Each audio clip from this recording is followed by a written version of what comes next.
Coming here daily here.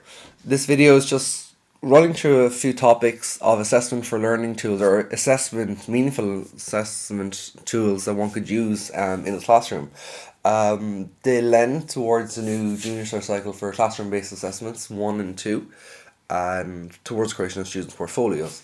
So I'll just quickly run through them as you see them on the screen. So for the assessment tools, again, you conferences or checklists. Again, they're immediate reporting techniques to inquire if students understand the data provided or not. Again, it's very formative.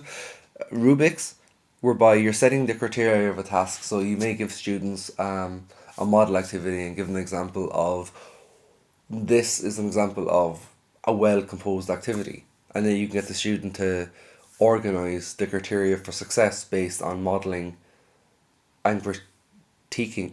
In the private sector, it's called data scrubbing, whereby, so say, they compare their final product to your final product and see where they went right, where they went wrong, where they could have improved, and it will all feed into their reflective journal and self-reporting when we get up to the self-assessment section.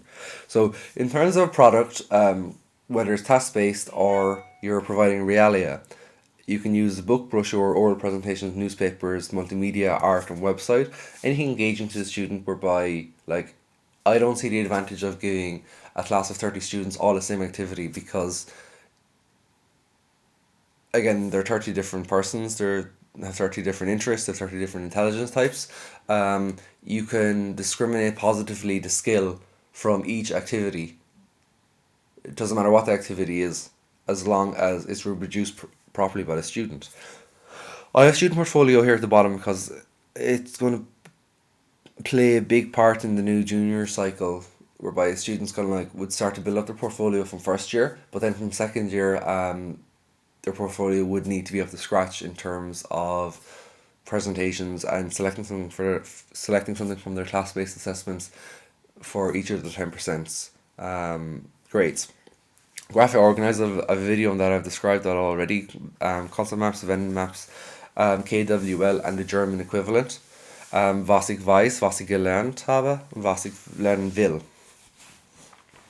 So, but the do at the top here are quite important. I've mentioned reflective journals and self-reporting journals, whereby students can compare their own final product to your final product and figure out what do they need to learn, what are their own personal goals, what are their own missions that they need to achieve.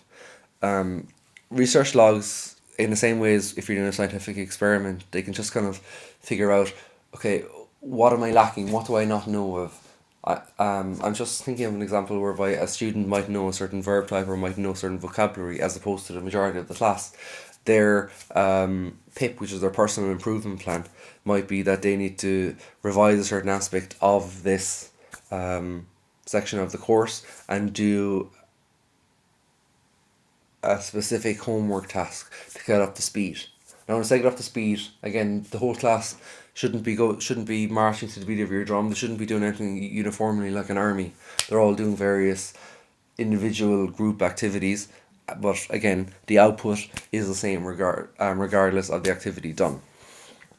So, assessment for learning sample tools. I'll scroll down and I won't go through all of the learning assessment examples. I'll just touch on a few of them. You can read the rest there. So again, summarization, compare and contrast. Mini whiteboards. To avoid the cost of buying whiteboards, I just basically laminate a coloured piece of paper and I give the students a marker, so they can write on the laminated piece of paper and rub it out. This is a very simple thing, and it doesn't cost a lot of money. The traffic light system, I've discussed that in the video, and I have a kind of a big poster in the classroom where I have like, ich verstehe eine Vision, ich verstehe nicht, and you also give them kind of small little cards that you can use like once a month just to gather understanding. So the actual activity is as much for the teacher benefit as it is for the student benefit, and students are used to that from primary school. So again, it's just bringing something already known in the classroom. Socrates and Edmodo for student response sites. Again, you use that for, again, putting all of your resources in structured folders online, so that a student who's curious or who needs to revise something, they can look at their reflective logs, and instead of asking you, they can go straight to this Edmodo site or this kind of like organized Moodle site, and they can get a worksheet or a PowerPoint to reinforce and strengthen their learning. I I always think it's like, okay, I have all the information on my laptop and have all the books and stuff like that, but it's great for me. But again, the students can't access that wealth of that library of resources, so it's just making stuff like that available to students.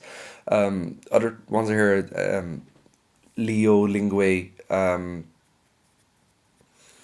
Duolingo. I have another video on ICT resources for students. So Excel slips, that's like a kind of a 1 minute summary that I've mentioned. Extension projects for continuous assessment. So again, if a student gets something really fantastically well done, you could just kind of like try to strengthen their learning and just stretch their knowledge. Again, that's a spelling mistake. That should be Google.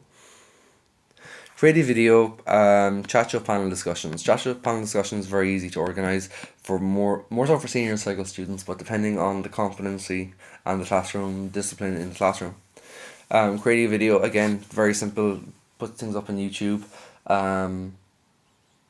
depending on the student's access to technology. So, to clarify the learning targets of all students, examples and non-examples should be given. Modelling, scaffolding, rubrics, scoring guides. Students can either you can either just hand them the actual criteria themselves, or they can try to figure it out. If the time permits, depending on your how you organize your classroom. So models.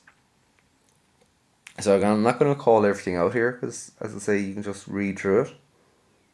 But once the student understands their learning goals, student portfolios can then promote student self-reflection. So it's important that, again, students are documenting their own work, so they can kind of like compare what they've written now to what they've written like 2 months ago and see what they've improved on, what they've not improved on, how can they better themselves.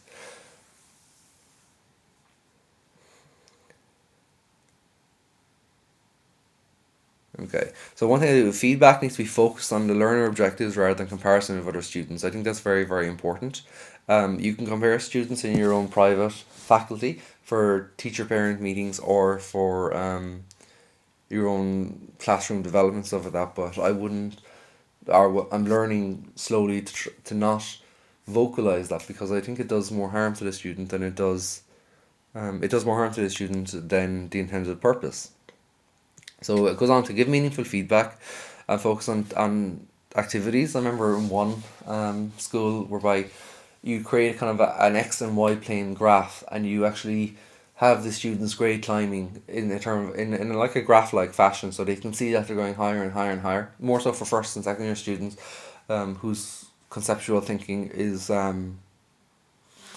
increasing, and they just kind of see a very blot type success rate for them. So again, you can read through them as you wish. Focus on peer assessment, which is, and you can peer assess based on one person's student portfolio versus another. So, and how they'll operate is the 3 stages that they would use. Stage 1, students identify their own success, they identify a place for improvement, and the students identify the success and make an on-spot improvement. And that can be done individually or in group, if they're comparing issues.